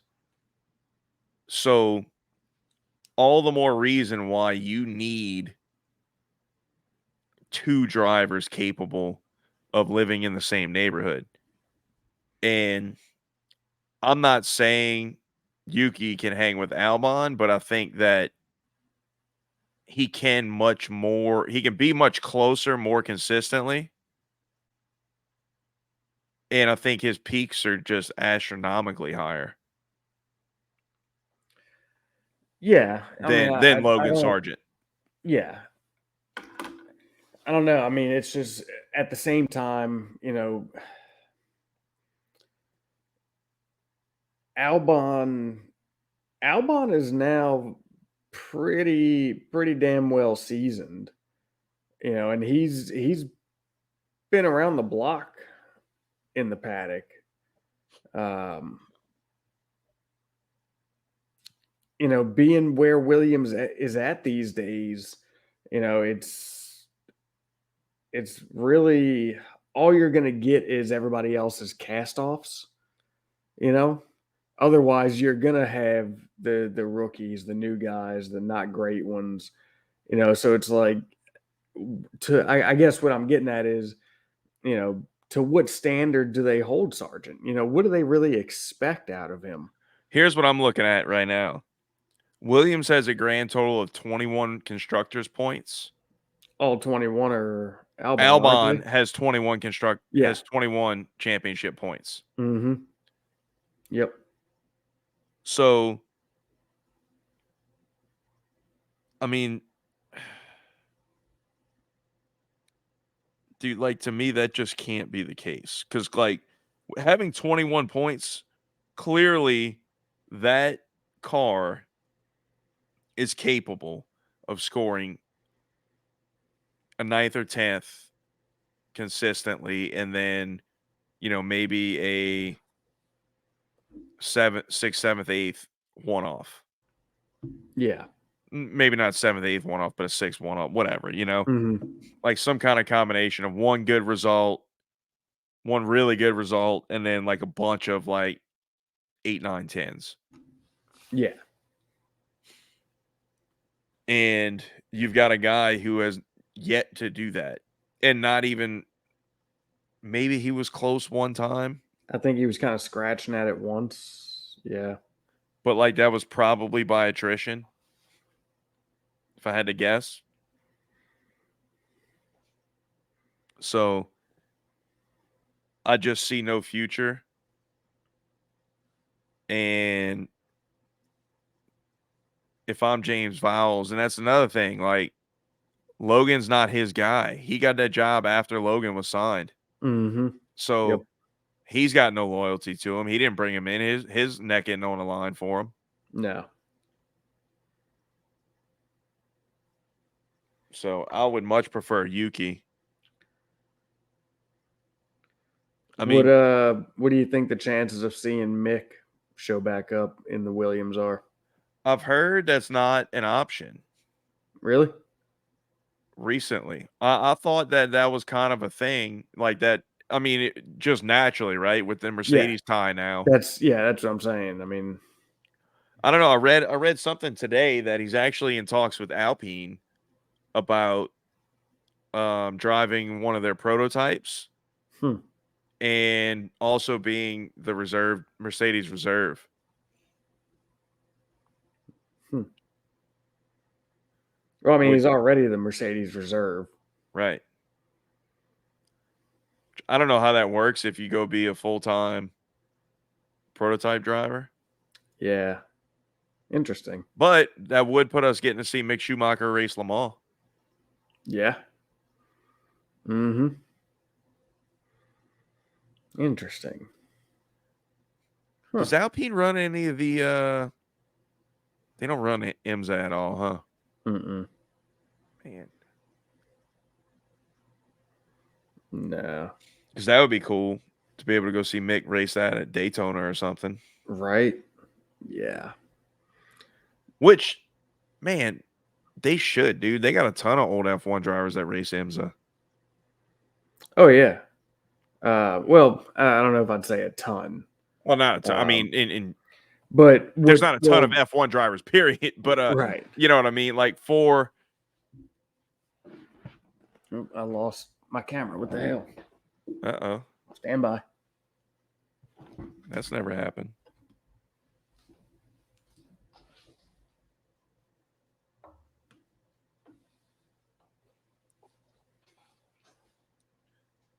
Yeah, nonetheless, I think it'd be cool. There's a few XF1 drivers that do it.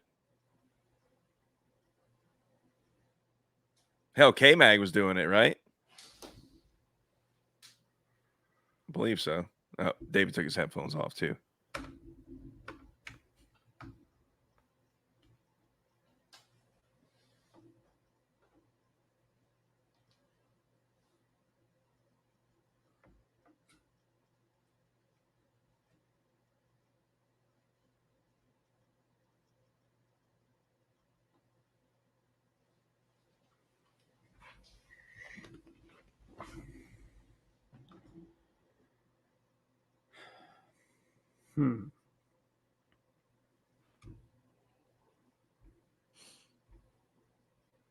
Okay. There we go.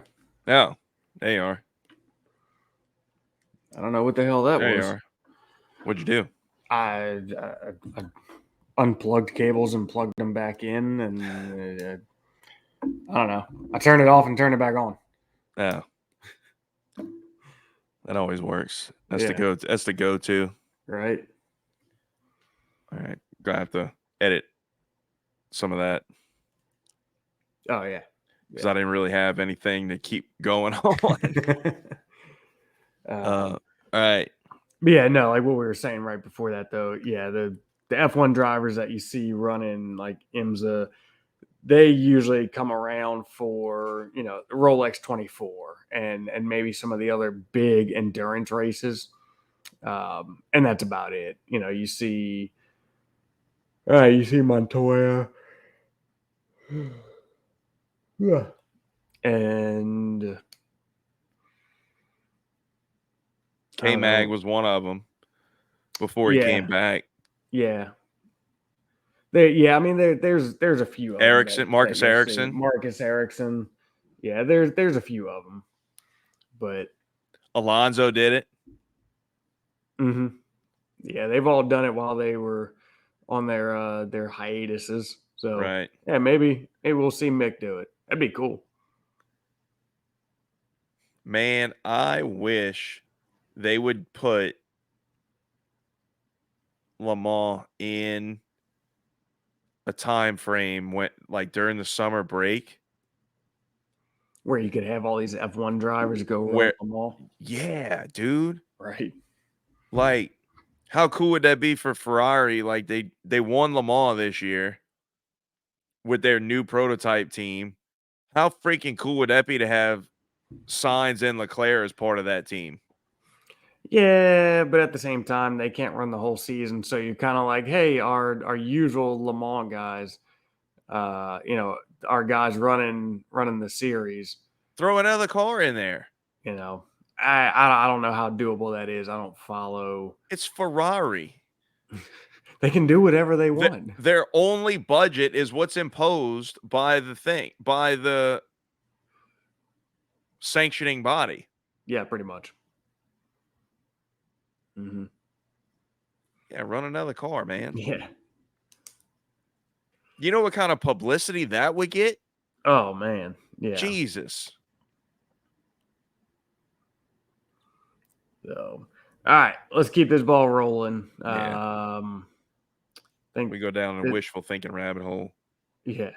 This one ought to go quick. Alfa Romeo. They were there? What happened? They were there? Yeah. Apparently. So Joe was 12th. He was, yeah. He was quiet there as News well. on Joe, And, they like, re-signed him for next year. yes, That's good news. I think he I absolutely deserves it. yeah, I like him. Me as well. I think he's done well. Yeah. He's shown pace. He's shown consistency. He's 100% think he belongs. Yep. Yep. Who else we got? And moving on down to the last, Aston Martin. Bruh. Rough weekend. Obviously, Lance Stroll had a really big crash Yes. in Q1. Mm-hmm. Was it? Let me double check that, but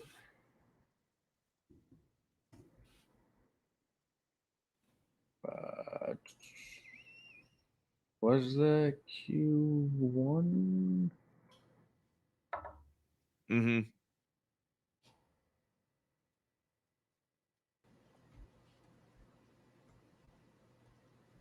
It was. Yeah. Because a bunch of people It were on was. their last laps and the track Yep. was really improving. And you had a couple people finish him and was really starting to offset that order. And people were getting kicked way down. Like top guys were getting kicked way down. Like all of a sudden, AlphaTauri came around and put it on P1, and then a Haas, I think, jumped up there Yep. on their last runs, and you're like, oh man, this is going to get interesting. And then Lance hit the wall in a big way. Yep. That was one of the more I guess aside from Joe's last year, that was one of the more terrific crashes you'll see in F1 nowadays. Yeah. Yeah. The Not good taking it news back. is Mick had a big one last year. he's not yeah. He's not really suffering from any injuries. I mean, other than just being sore. He was given the all clear from medical. Mm-hmm. You know, it's just a lot of soreness after that one. Yeah, But that was a big one. that was a big impact. Yes. I'm curious to know what the G force was of that impact. Whew, that one had to be up there. So, I mean, I think they were doing about 150 around that corner.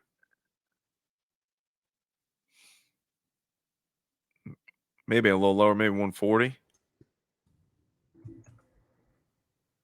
And that wall is not very far from the track. Nope. So even though he spun it, like there's not a lot of time to bleed off speed. Yeah. 110-mile-an-hour crash. I think that's when he impacted. Like that's how much it Right. bled off. Let's see.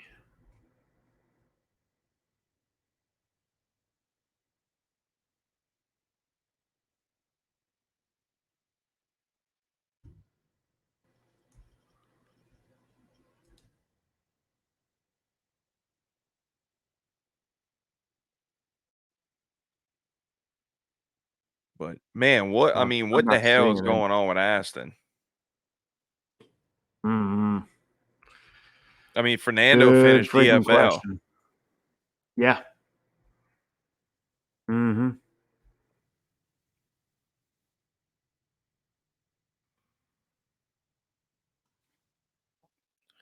Like, dude, I mean, they couldn't even get the pit stop right, trying to jack the rear of the car. They had oh to yeah, have they had the guys just like manhandle the thing up in the air to get that right rear tire on. that's right. I had forgot about that. That's crazy, dude. Like it was Mm-hmm. just that was a terrible weekend. Yeah. I don't know what what they got going on, man. But this technical directive,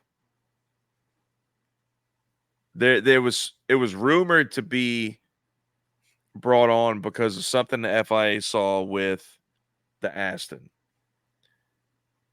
That would make a lot of sense as to where their pace fell off. Mm-hmm. If it was something that was instructed to them, like, hey, this is a problem. You need to fix it. You need to change it, whatever. Yep. And all of a sudden their pace starts falling off. Well, if you appear to be hit the hardest by a new technical directive, it was probably aimed at you. Right. Yeah. Yeah. So I mean, they better figure some shit out because that was a rough one. I mean, just aside from Lance's crash, just the way the car looked and the whole thing, it was just not good. Yeah, and I mean Monza, they were barely in the points. Yep. I know they had a good race at Zandvoort, but that's kind of a one-off anomaly track. It more or less is, yeah. Much like Monza, but Monza is something much more tangible than Zandvoort. Like, Yep. Monza's just about speed and lack of drag and, your ability to break the car. Yep. So, I mean, we know you can be good in low speed stuff, but I mean, that's not going to translate across the calendar. I'd be very, very curious to see what they do next week in Suzuka. I don't have a good feeling about it. I mean, their latest track record doesn't give us any reason to believe. I mean, he was 5th at Spa, but then again, you had Carlos get taken out. You had Piastri that was hampered. You had the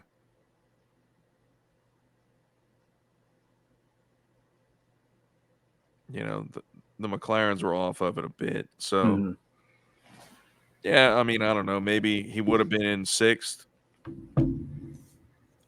if he didn't have some help, 6th, 7th. Yeah. But I mean, either way, dude, like, it just doesn't look great. I mean, going back where in Hungary, which is a small, almost like a short track, right? For F1, and Fernando is in P9. Right. So, yeah, it's not looking good for him. And we're kind of getting to the point in the season where upgrades are going to be, you might see a couple more from the teams, and then they're going to be done. Yeah, they're not going to be coming in hot and heavy at this point. No, I mean, so I don't know how much is left in this car, like how much ability they have to fix it. But it's going to be interesting. I mean, Ferrari's already overtaken them in the constructors. That happened last week, and then they would have jumped significantly ahead of them this week. They went. Ferrari's got almost 50 points on them now. Oh wow, yeah. And Ferrari has also been closing the gap to Mercedes. Ferrari's only 24 points behind Mercedes now. Okay. So, I mean, they've closed since the summer break. They've closed over 50 point gap, I think.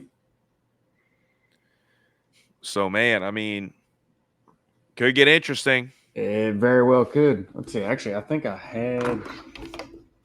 I had it written down what it was. So at the summer break, when we recorded our summer break episode, Ferrari was at 191, Mercedes was at 247. So 56. Yeah.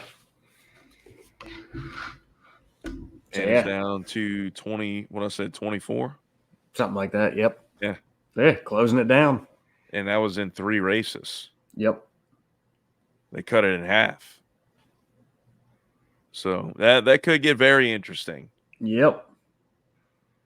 And I think you got a couple tracks on the horizon that Ferrari is going to be strong at. And you know, the thing is, like, it's hard to say, like, that Mercedes has, like, a good track. They're kind of just the same everywhere. Mm-hmm. So it's hard to say, like, they're going to be. All right, you got Japan next. Then we got Qatar.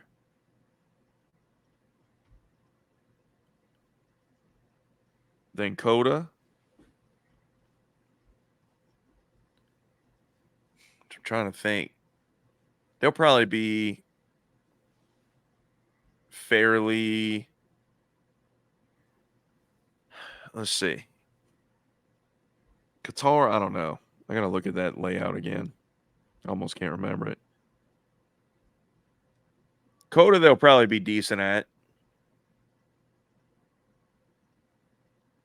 Yeah. Then you got Mexico, Brazil, Las Vegas, Abu Dhabi. I think Ferrari's going to be really good at Brazil and Las Vegas. Hey, just happened to notice this as I'm also scrolling through upcoming.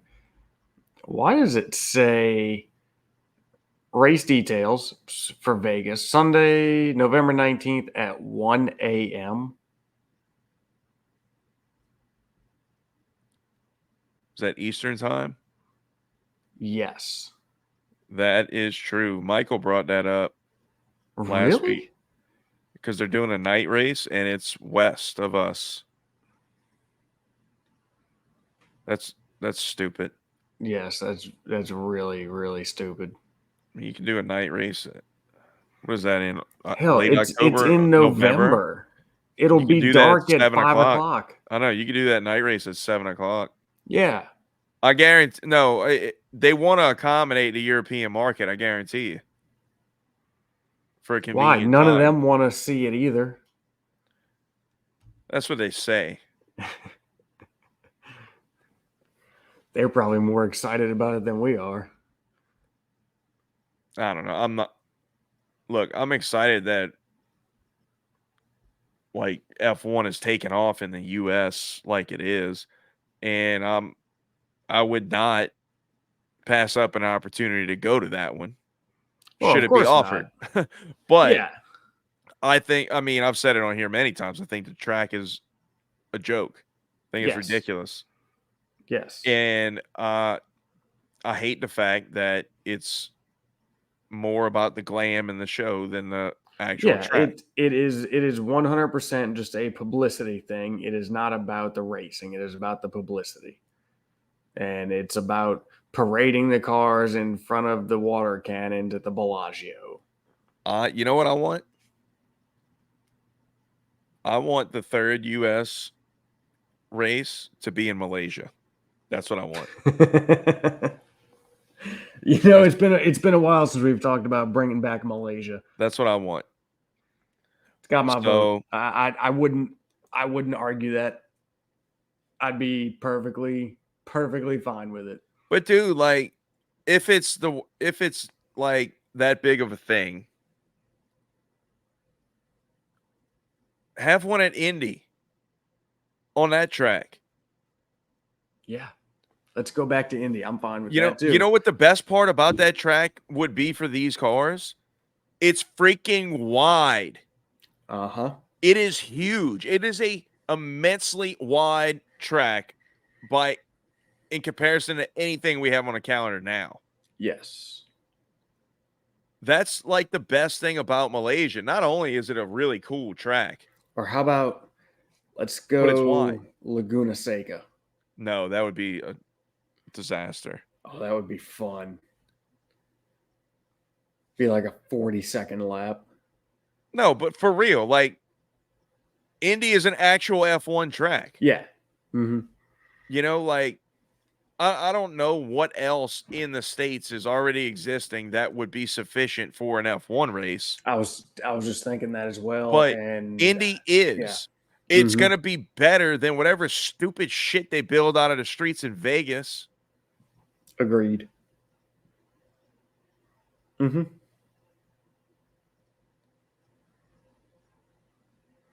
No contest here. So, with that being said, would you say we call this one a wrap? Yeah, I'm good. Congrats, Carlos. What a freaking weekend. Yes. What a race. Yep. Well deserved.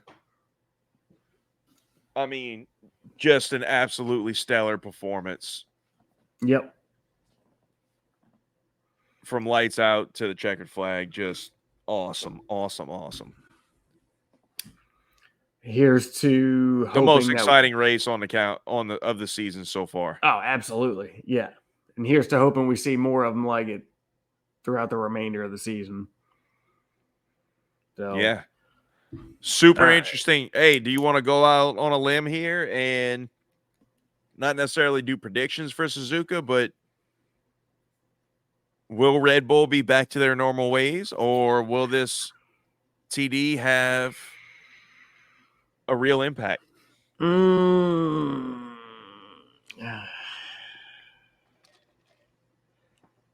I think maybe they won't be as dominant as what they have been. I think the margin will just close up a little bit. Now, how much is that little bit? I have no freaking clue. I think what we're gonna see is just I think they're not going to be as dominant is all it's gonna be. Yeah. I mean, before I think Suzuka may have been their strongest track. Would have been. Dude, it would have been, they would have just destroyed everybody. So we'll see. Like, because I do think, like, all right, let's say that Singapore was really that bad for this car. And the flexi wings have absolutely no bearing on what happened this weekend. Mm-hmm. Then the Red Bull, I think, will destroy the field. Yes. At least Max will. Mm-hmm. Who knows what Checo will get. And after this weekend, he'll be out with a vengeance. Yep. It's going to be a Mad Max. So everybody better hope those flexi wings had a real impact on that Red Bull. Yeah, no kidding, huh? He might be lapping the field. Yeah. So, well, with that being said, I'll lead that right into the quote because it comes from Mr. Max Verstappen, where he said after this weekend, everything needs to be perfect to win every race in a season. I knew this day would come, and it's absolutely fine. You know, and it's like I'd probably say the same thing if I just went from being the most dominant car on the grid to get my ass handed to me. Yeah. You know what else is really funny though, and it just I kind of love Max's sense of humor. Somebody, I forget the question that somebody asked him, but he was like, he's like, I don't know. I mean, I've been seeing Carlos's names at the top of the timesheet. I'm sure people are going to get tired of his dominance.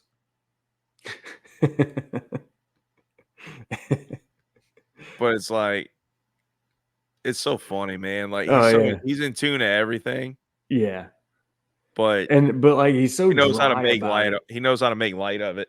Yeah, but it's always in a very dry manner, Hmm. and a lot of times, like you see whoever he's talking to, they just don't pick up on it. Which a lot of times makes it even more funny. Right. So, all right, that's gonna call this one a wrap. Didn't do all this in the beginning, so if you're still here with us, we appreciate it. Thank you. Go find us on social medias.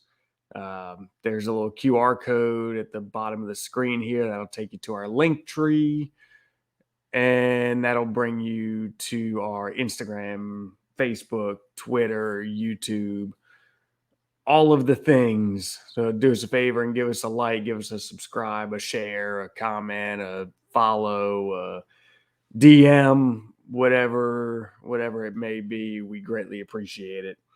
And we will be back after Suzuka, and we'll see if we're back to our usual topics of Red Bull dominance or if there's going to be more upsets for Red Bull. We'll wait and see. So until then, thank y'all for hanging out with us. See See you y'all. after, see you after the next one.